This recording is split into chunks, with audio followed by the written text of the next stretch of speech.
الحمد لله رب العالمين والصلاة والسلام على سيد الأنبياء والمرسلين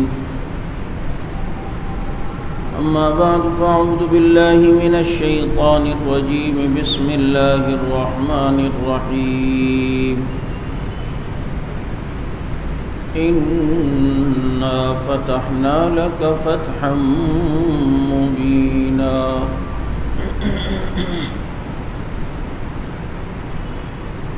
صدق الله مولانا العظيم ونحن على ذلك لمن الشاهدين والشاكرين والحمد لله رب العالمين يا رب صل وسلم دائما أبدا على حبيبك خير الخلق كلهم هو الحبيب الذي ترجى شفاعته لكل هول من الأحوال مقتحم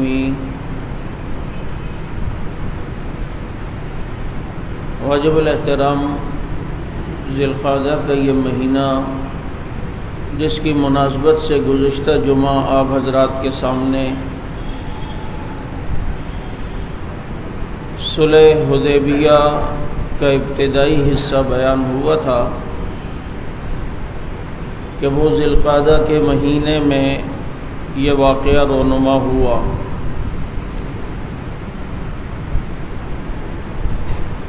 جب آپ صلی اللہ علیہ وسلم اپنے صحابہ کرام کے ساتھ عمرے کے ارادے سے تشریف لے گئے اور مکے کے سرداروں نے آپ صلی اللہ علیہ وسلم کو عمرہ کرنے سے منع کر دیا، آپ صلی اللہ علیہ وسلم نے انہیں سمجھایا، بتایا کہ میں صرف عمرے کے لیے آیا ہوں، لڑنے کے لیے نہیں آیا، لیکن وہ کسی صورت بھی ماننے کے لیے تیار نہیں تھے۔ درمیان میں جو واقعات ہوئے گزشتہ جمعہ آپ کے سامنے وہ بیان کیے، اور ہم یہاں تک پہنچے تھے کہ آپ صلی اللہ تعالی علیہ وسلم جو کہ حدیبیہ کے مقام پر پڑاؤ ڈالے ہوئے ہیں اور مشرکین مکہ کی طرف سے مختلف لوگ آتے جا رہے ہیں لیکن بات نہیں بنتی، تو سہیل ابن عمر جب آئے اس وقت تک وہ مسلمان نہیں ہوئے تھے، آپ صلی اللہ علیہ وسلم نے ان کو دیکھ کر فرمایا کہ یہ سہیل ہے، اب تمہارا کام اللہ سہل کر دے گا۔ اب ان سے معاہدہ شروع ہوا، اور معاہدے میں جہاں اور بہت ساری شکیں تھیں وہاں ایک شک یہ بھی تھی کہ اس سال آپ عمرہ نہیں کریں گے، اگلے سال عمرہ کرنے آئیں۔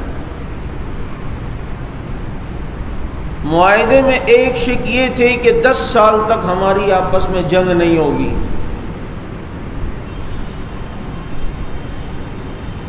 ایک شک یہ تھی کہ جو قبیلہ آپ کے ساتھ رہنا چاہے وہ آپ کے ساتھ رہے، جو قبائل ہمارے ساتھ رہنا چاہیں وہ ہمارے ساتھ رہیں، جو جس کا حلیف ہوگا اگر اس کے خلاف کسی نے زیادتی کی تو اس کے حلیف کو حق ہوگا کہ وہ معاہدے کو منسوخ سمجھے اور معاہدہ توڑنے والوں کے خلاف کارروائی کرے۔ اور اس میں ایک معاہدہ یہ تھا، شک یہ تھی کہ اگر کوئی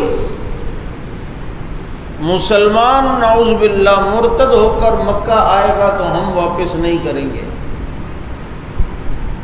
لیکن کوئی مکے کا کافر اگر مسلمان ہو کر مدینے جائے گا تو آپ واپس کریں گے۔ آپ نے فرمایا سب منظور ہے۔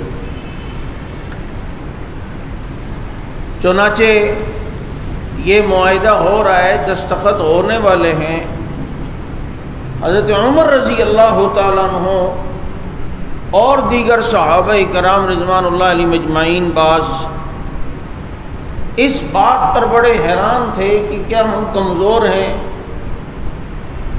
حضرت عمر نے آ کر نبی علیہ السلام سے عرض کی اللہ کے نبی کیا ہم کمزور ہیں؟ اس طرح اگر ہم بات مان لیں تو یہ کیا اپنے کو سمجھیں گے؟ پھر صدیق اکبر رضی اللہ تعالیٰ عنہ کے پاس گئے کہ آپ صلی اللہ علیہ وسلم سے آپ بات کریں. انہوں نے فرمایا عمر وہ اللہ کے رسول ہیں اور رسول اللہ صلی اللہ علیہ وسلم نے جو فیصلہ کیا ہے اللہ تعالیٰ اسی میں بہتری رکھیں گے. رائے کا اختلاف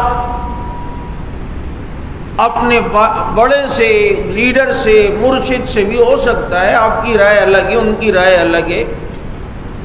یہی تو منافقت صحابہ میں نہیں تھی کہ جو دل میں وہ زبان پہ اور اسی کو صاف گوئی اور اسی کو صاف دل کہتے ہیں اور مشورہ کہتے بھی اسی کو. اللہ نے صحابہ کی جماعت کے بارے میں نبی کو فرمایا وَشَاوِرْهُمْ فِي الْأَمْرِ ان سے آپ مشورہ کریں. تو مشورہ اسی لیے کہ جو ان کے دل میں ہوگا وہ کہیں گے. یہ نہیں ہے کہ کوئی بڑا آپ سے مرتبے میں عمر میں مقام میں اور آپ کو مشورے میں بٹھایا ہے آپ کے ذہن میں کوئی اور رائے آ رہی ہے لیکن آپ یہ کہیں یار حضرت کی گستاخی نہ ہو جائے حضرت برا نہ منائے اور جو دل میں وہ نہیں اور جو دل میں ہے وہ مشورہ نہیں دے رہے اور جناب دوسرا مشورہ دے رہے ہیں تو پھر تو آپ صاحب مشورہ اور صاحب رائے نہ ہوئے نا. ہمارے یہاں تصنع ہے صحابہ کے یہاں تصنع نہیں تھا. ان کے دل میں جو ہے وہ آ کر پیغمبر کے سامنے رکھتے ہیں. ہماری اصلاحیں اس لیے نہیں ہو رہی کہ ہم اپنے شیخ اور اپنے مرشد سے بھی اپنی غلطیاں اور اپنی کمزوریاں چھپاتے ہیں اور کوشش کرتے ہیں کہ ان کے سامنے میرا مقام بیٹھے اور جی اگر میں نے ان کو بتایا مجھ میں یہ عیوب ہیں ان گناہوں کی عادت ہے تو ایسا نہ ہو حضرت بدگمان نہ ہو جائیں اور یہ نہ ہو جائیں. کامل پیر بھی وہ ہوتا ہے جو اپنے مرید سے بدگمان نہ ہو اگر وہ اپنا مرض بتائے اور کامل مرید بھی وہ ہوتا ہے جو اپنا مرض نہ چھپائے اور اپنے پیر کو بتائے کہ جی یہ غلطیاں ہو رہی ہیں اصلاح فرما لیں. تو ایسے صاف گو لوگ تھے. میں حیران ہوتا ہوں جو دل میں وہ زبان پہ اور پھر اس سے مسائل نکلتے ہیں. مسئلہ یہ ہے امت کو اس سے بہت سارے ہزاروں مسائل نظر آئے. حضرت بریرہ رضی اللہ تعالیٰ عنہ اللہ کے نبی نے فلاں صحابی سے کہا نکاح کر لو. کہ اللہ کے نبی آپ کا حکم ہے یا مشورہ ہے؟ حکم ہے تو میں تو کچھ نہیں کر سکتی. آپ کا حکم ہے تو پھر ٹھیک ہے لیکن اگر مشورہ ہے تو پھر میں ان سے نکاح نہیں کروں گی. دیکھو نا صاف گوئی سے کتنے مسئلے پتہ چلے کہ حکم کا ہونا ایک الگ بات ہے مشورے کا ہونا ایک الگ بات ہے. یہاں حضرات صحابہ کرام رضوان اللہ علیہم اجمعین کے دل میں جو ہے وہ خدا کی قسم یوں سامنے رکھتے ہیں تاکہ ان کی اصلاح ہو. تو یہاں حق تھا کہ حضرت عمر رضی اللہ تعالیٰ عنہ کہ جو دل میں ہے اس کا اظہار کرے بجائے اس کے کہ دل میں آدمی کہے کہ جی قیادت نے ایسے کیوں کیا ہے قیادت نے ایسے سائن کیوں کیے ہیں. قیادت بھائی آ کے پوچھ لو وضاحت طلب کرواؤ آ کے پوچھ لو اور سمجھ لو کہ بھائی ایسا آپ نے کیوں کیا ہے. کیا پتہ اندر بات کیا ہو اور تم کچھ اور سمجھ رہے ہو. تو بجائے دل میں رکھنے کے آدمی سامنے بات کر لے اور اس میں سامنے کو کسی کو برا بھی نہیں منانا چاہیے. بات سمجھ آ رہی ہے یا نہیں؟ تو صحابہ کرام کی اداؤں سے شریعت بنتی اور شریعت کے مسائل کا استنباط ہوتا ہے. اب وہ ایک جوش لیکن جب نبی نے معاہدہ کر لیا ٹھیک ہے جی اب نبی نے کیا اب ہم کیا کر سکتے ہیں. ابھی یہ سلسلہ چل رہا ہے کہ جی آپ کا کیا بندہ کوئی وہاں آئے گا تو ہم واپس کرنا پڑے گا اور ہمارا مدینے سے کوئی مکہ آئے گا نہیں.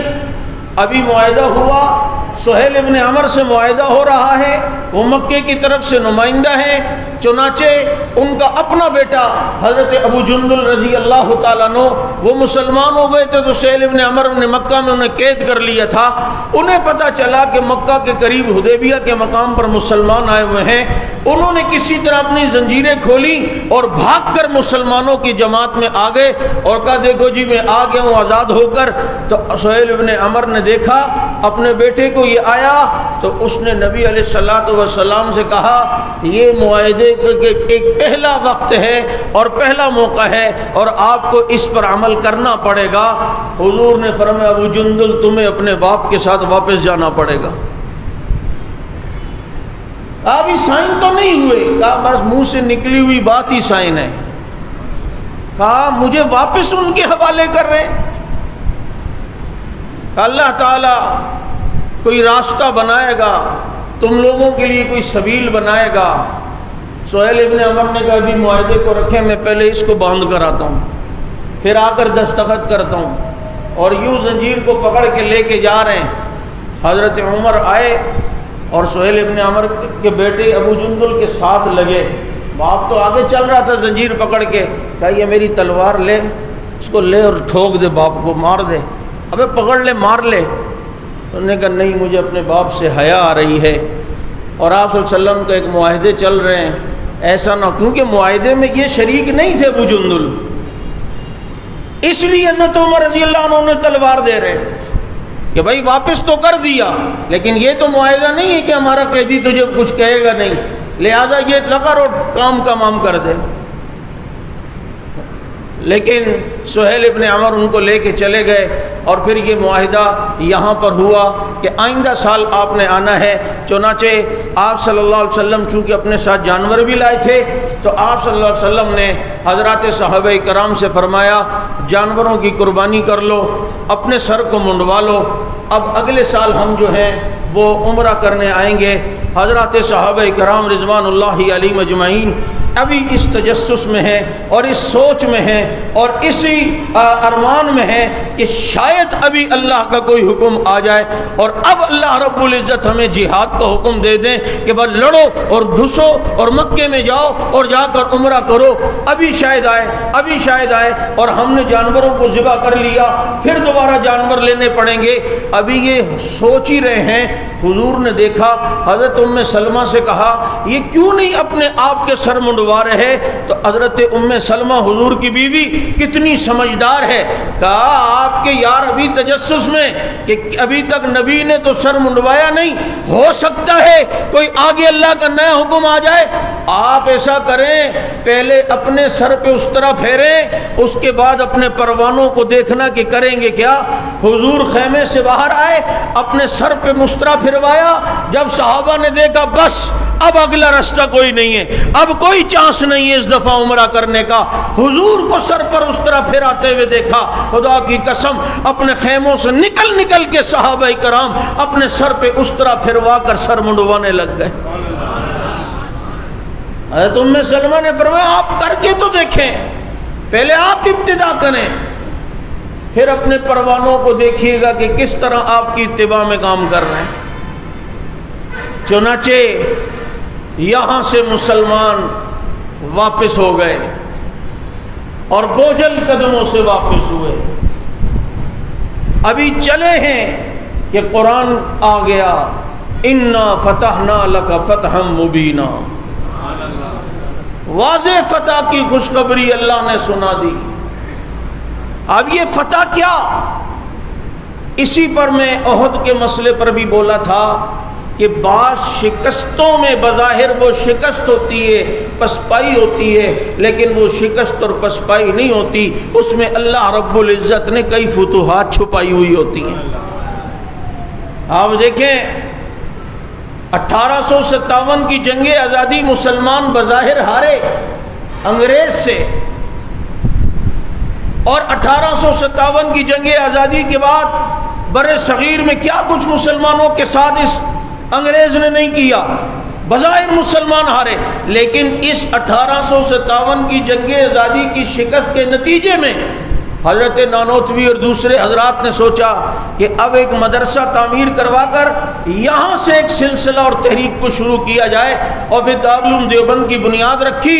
پھر یہاں سے کئی محاذوں پر اللہ نے فتح دی، میدان مناظرہ ہو یا میدان جہاد ہو۔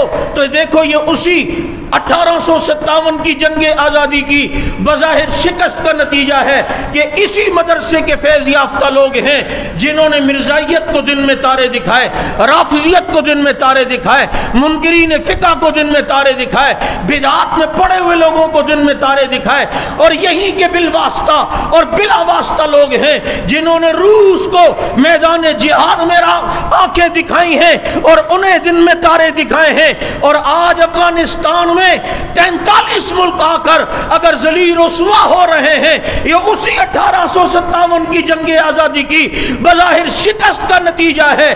وہ شکست تمہیں نظر آ رہی تھی، لیکن کئی محاذوں پر اللہ نے امت کو فتح دکھانی تھی۔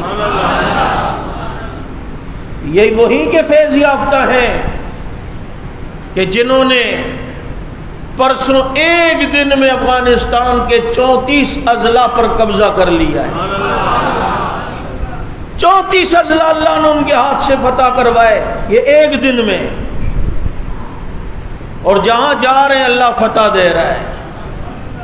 کابل کے بالکل قریب ہیں، خدا اگلے جمعہ سے پہلے ان کے ہاتھوں پہ فتح فرما دے۔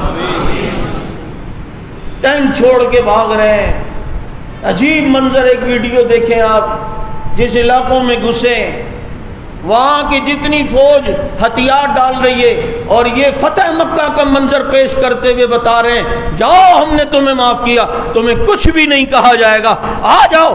اور وہ ان پر اعتماد کر کے اپنے اسلحوں کو جمع کروا رہے ہیں، اور ان کے اسی اخلاق اور شریعت کو دیکھ کر کیسے پورے افغانستان میں تبدیلیاں نظر آ رہی ہیں۔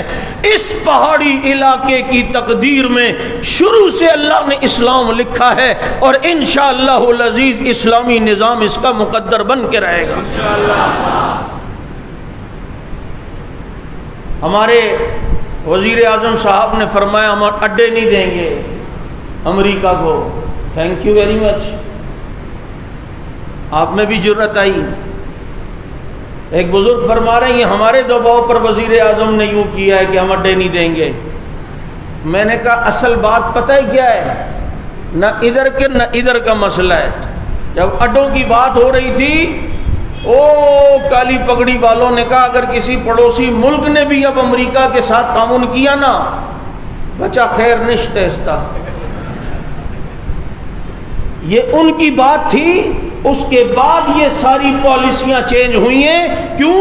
انہیں پتا تھا کہ وہ منبر کے خطیب کی بات نہیں تھی، وہ اس کی بات تھی جس کے لیے اقبال نے کہا تھا کہ الفاظ و معنی میں تفاوت نہیں، لیکن ملا کی اذاں اور ہے مجاہد کی اذاں اور پرواز ہے دونوں کی اسی ایک فضا میں، شاہی کا جہاں اور ہے کرگس کا جہاں اور۔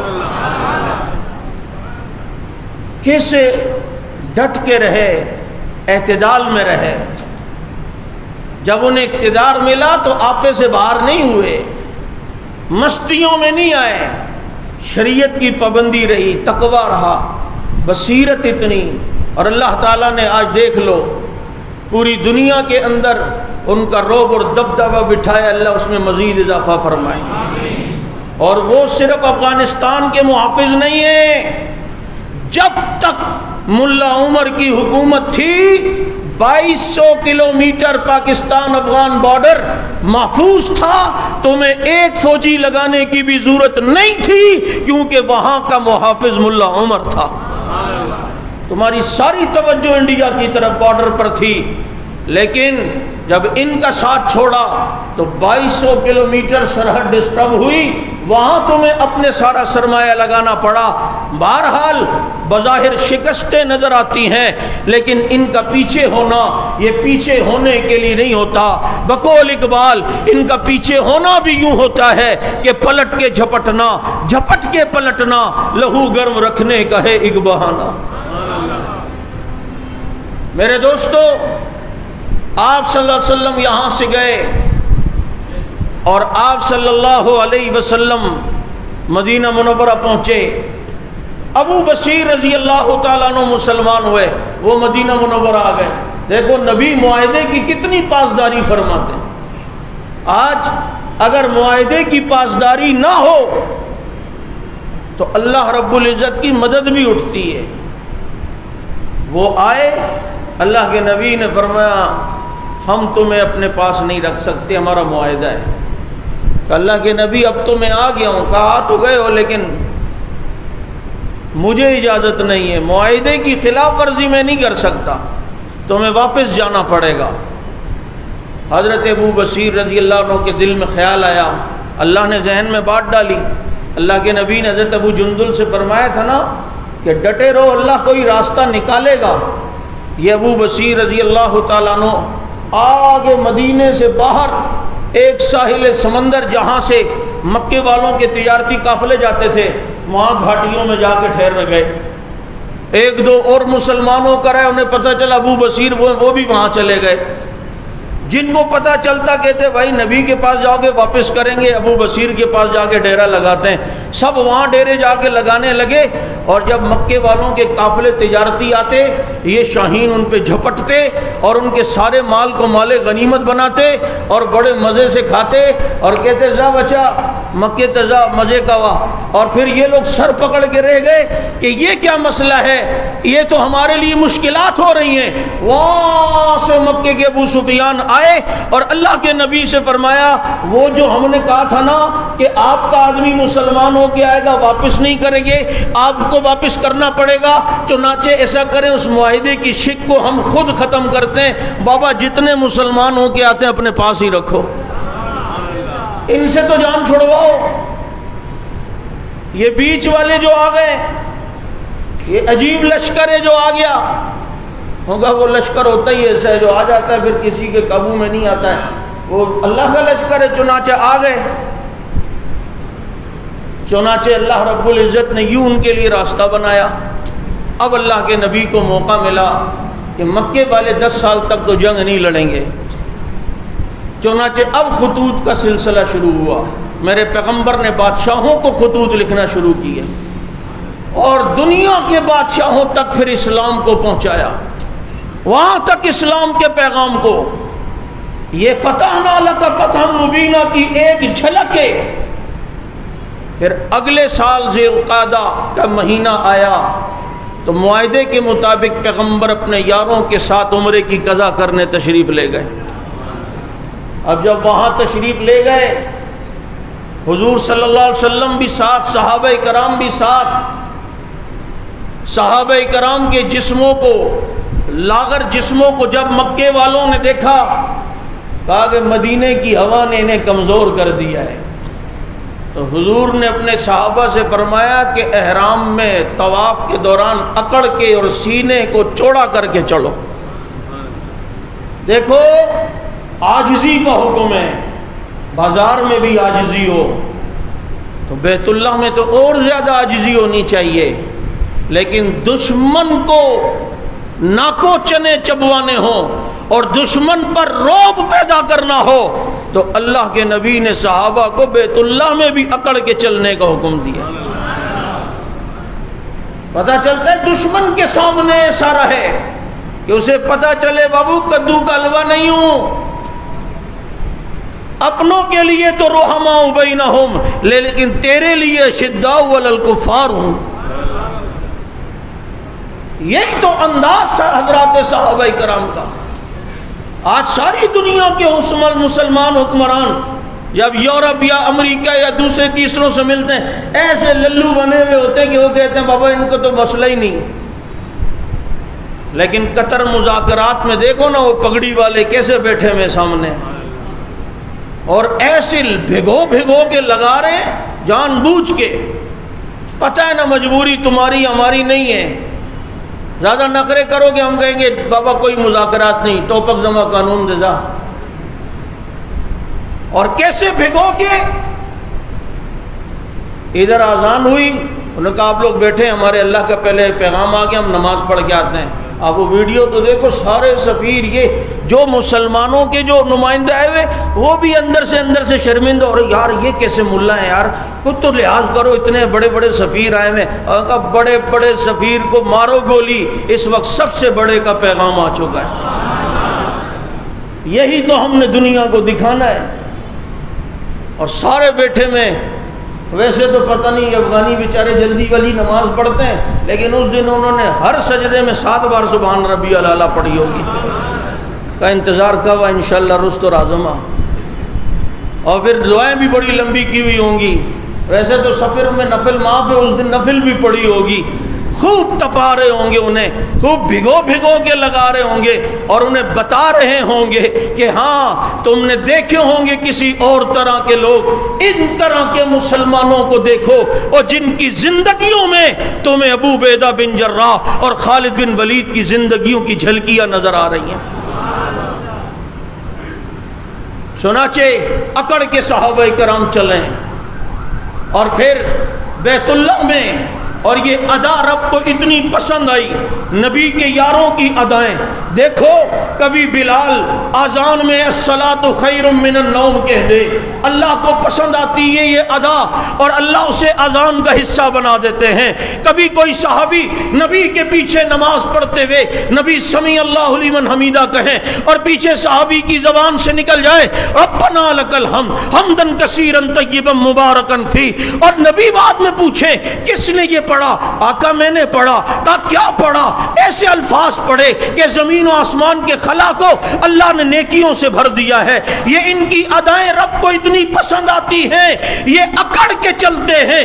قیامت کی صبح تک عمرہ کرنے والے سے کہہ دیا اب تو حالت احرام میں جب بیت اللہ کا طواف کرے گا تجھے یوں ہی اکڑ کے چلنا ہوگا، جیسے ابو بکر چلا تھا، جیسے عمر چلا تھا، جیسے عثمان چلا تھا، جیسے علی چلا تھا، جیسے نبی کے یار چلے تھے۔ کیوں؟ فما رآہ المسلمون حسنا فهو عند اللہ حسن۔ نبی نے فرمایا جس کام کو میرے صحابہ اچھا سمجھیں اس کام کو اللہ بھی اچھا سمجھتا ہے۔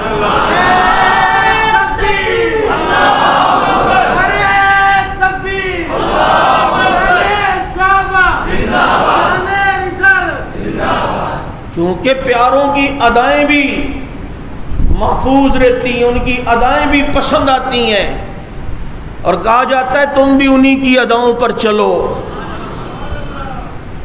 قربانی والوں کی ادائیں، یہ صفا مروہ پر حضرت ہاجرہ بھاگی ہے نا، صفا سے مروہ، مروہ سے صفا، یہ ادا اتنی پسند آئی۔ آج بھی حاجی کو کہا تو نے بھی یوں ہی چلنا ہے، اور تو نے بھی یوں ہی صفا مروہ پہ صحیح کرنی ہے۔ یہ حضرات صحابہ کرام رضوان اللہ علیہم اجمعین، نبی نے حضرت بلال سے فرمایا بیت اللہ کی چھت پہ کھڑے ہو کے اذان دے۔ اوہو، بیت اللہ کی چھت پہ کھڑے ہو کر جب بلال اذان دے رہے نا، تو حضرت اکرمہ اس وقت تک مسلمان نہیں ہوئے تھے، تو کہنے لگے شکر ہے میرا باپ ابو جہل مر گیا، ورنہ اس کالے کوے کو دیکھ کر تو وہ ویسے ہی مر جاتا کہ غلام ہے اور بیت اللہ کی چھت پہ۔ اور یہ میرے نبی نے دنیا کو بتایا ہے کہ میرے پیغمبر کے یہاں غلاموں کی یہ قدر و قیمت ہے۔ کیا آج انسانی حقوق اور مزدوروں کے حقوق والے اور فلاں حقوق والے، یہ حقوق دینے والے میرے پیغمبر، ان سے زیادہ کوئی حقوق دینے والا؟ اور صرف یہاں نہیں فرمایا بلال جب میں جنت میں جا رہا ہوں گا میرے اونٹ کی مہار بھی بلال کے ہاتھ میں ہوگی۔ آپ صلی اللہ علیہ وسلم نے عمرہ فرمایا، پھر تشریف لے آئے، اور پھر آپ صلی اللہ علیہ وسلم کے ساتھ جو یہ مشرکین کا معاہدہ تھا، پھر آگے ایک دوسرا موضوع ہے، اور وہ معاہدہ مشرکین کی طرف سے ٹوٹا، اور اللہ کے نبی خاموشی سے مکہ المکرمہ پر حملے کے ارادے سے گئے اور طائف کی طرف رخ کیا تاکہ لوگ سمجھیں کہ طائف کی طرف گئے ہیں، اور وہاں سے اچانک نبی نے مکہ کی طرف رخ کیا، اور پھر فتح مکہ کا عمل اسی معاہدے کی خلاف ورزی پر جو مشرکین کی طرف سے ہوا فتح مکہ کی فتح کا سبب بنا، تو وہ جو قرآن کی آیت جب انہوں نے عمرہ کرنے نہیں دیا اور نبی واپس جا رہے ہیں اور رب خوشخبری سناتا ہے انا فتحنا لک فتحا مبینا، صحابہ کو اس وقت سمجھ میں آئی کہ اللہ نے اس معاہدے کے اندر مکہ مکرمہ کی فتح کو چھپایا ہوا تھا۔ میرے دوستو، یہ حضرات صحابہ کرام رضوان اللہ علیہم اجمعین اور آپ صلی اللہ علیہ وسلم کی عمرۃ القضاء کے یہ مختصر سے میں نے خاکہ آپ حضرات کے سامنے رکھا۔ اللہ رب العزت ان حضرات کی محبت اور اتباع نصیب فرمائے۔ وآخر دعوانا ان الحمد للہ رب العالمین۔